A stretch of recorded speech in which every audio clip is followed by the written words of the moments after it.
All right, if you've ever stared at a graph problem on an exam and just felt your brain completely freeze up, well, you are in the right place. Today, we are going to demystify one of the most fundamental topics in algorithms, graph coloring.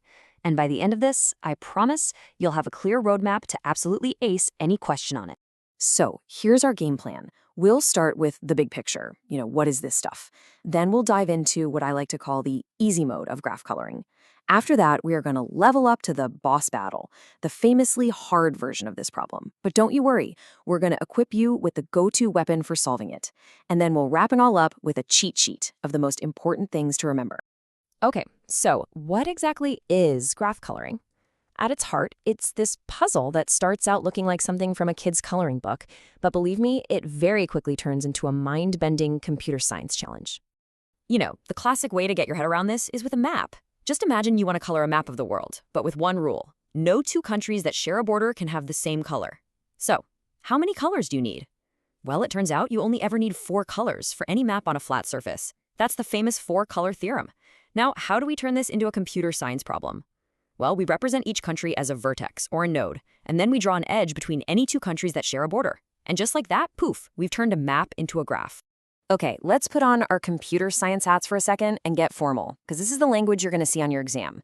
A K coloring of a graph is just a way of assigning one of K available colors to every single vertex. The one golden rule, the only rule that matters is this. If 2 vertices are connected by an edge, they must have different colors. And our ultimate quest? It's to find the chromatic number. That's just a fancy term for the smallest possible K that lets us color the whole graph without any fights. All right, now that we have that formal definition down, let's start with the easiest version of this problem. And lucky for us, it's the one with a surprisingly simple solution. This is the 2 coloring problem. Okay, seriously, get your highlighters out because this slide is pure exam gold. These 3 statements, they aren't just related, they are logically identical. If a graph is 2 colorable, it is a bipartite graph. And if it's a bipartite graph, it has no cycles of odd length. So if an exam question gives you any one of these, you instantly know the other 2 are also true. It's a 3-for-1 deal, you gotta love it. And this slide shows you exactly why that's true. In a bipartite graph, you can literally split all the vertices into 2 separate teams. Let's call them Team L and Team R. Every single edge in the graph connects a player from Team L to a player from Team R. There are absolutely no edges between teammates.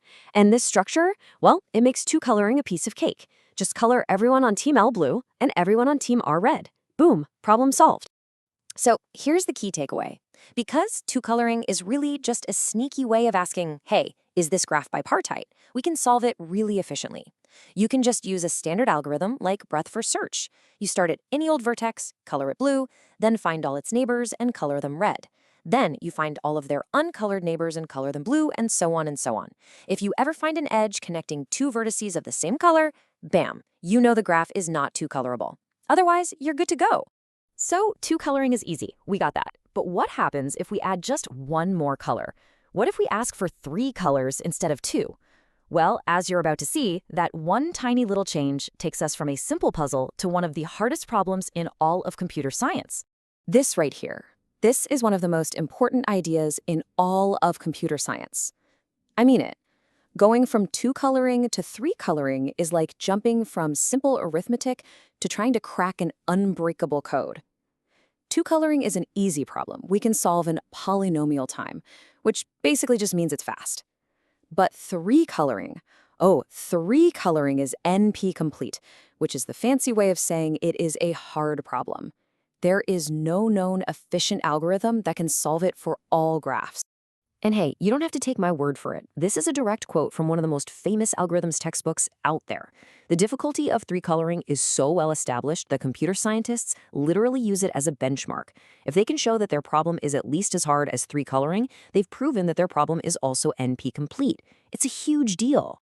So if 3 coloring is NP complete, does that mean we just throw our hands up in the air and give up? No, not at all. It just means we need a different kind of algorithm, one that's a bit more methodical, a bit more brute force. So let's dive into the most common method you'll be asked to use, backtracking. Think of a backtracking like you're trying to solve a maze. You systematically explore every possible coloring path. You start at the first vertex and you color it, let's say, red. Then you move to the second vertex and you try to give it a legal color, maybe blue. You keep going, one vertex at a time. But as soon as you hit a vertex that you can't color without breaking the rules, maybe all its neighbors are already using all the available colors, you've hit a dead end. So what do? You backtrack. You go back to the previous vertex and you say, okay, blue didn't work out. Let's try green instead. And then you just move forward again from there. So here's a high-level look at that logic in code. The main function you see here, mColoring, it's recursive. Its job is to color the current vertex, which we're calling K. It calls a little helper function to find a valid color. If it finds one, it makes that crucial recursive call to color the next vertex, K+1. But, and this is the key, if it can't find a valid color, it just returns. That return is what unwinds the recursion and forces the previous step to try a different option. That's the backtrack in action. Now, what's really cool about this slide is the helper function, next value. This is the real workhorse. Its only job is to check if a particular color is safe to use on our current vertex. How does it do that? Well, it just loops through all of that vertex's neighbors and checks if any of them are already using the color we want to try. If it finds a conflict, it says, nope, not safe, and moves on to the next color. If it gets through all the neighbors without a single conflict, it gives the green light. So let's just boil all that code down to a simple, powerful loop. First, you select a vertex to color. Then you try a color.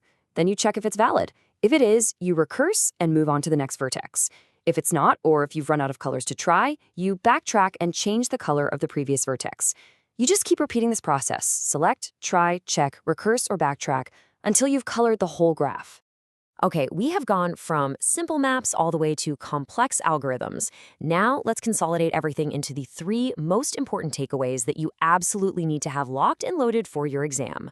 First up, remember that 2-coloring is the easy case. If you see a 2-coloring problem on an exam, your brain should immediately start screaming bipartite graphs and no odd length cycles. They are all just different ways of describing the exact same property. Second, you have to remember that as soon as you need 3 or more colors, the problem becomes hard. It's NP-complete. On an exam, this is a massive hint.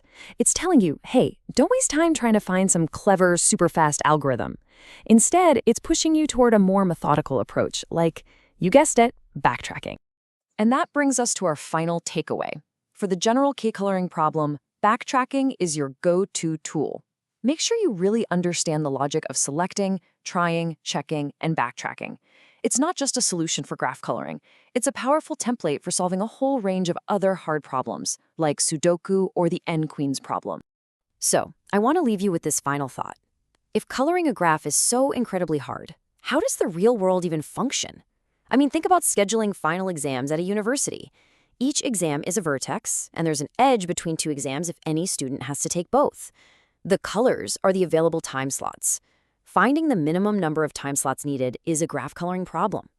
The fact that this is NP-complete tells us that large-scale scheduling is unbelievably complex, which is exactly why it's a massive field of ongoing research, with companies pouring millions into finding better, faster, even if not perfect, ways to solve it.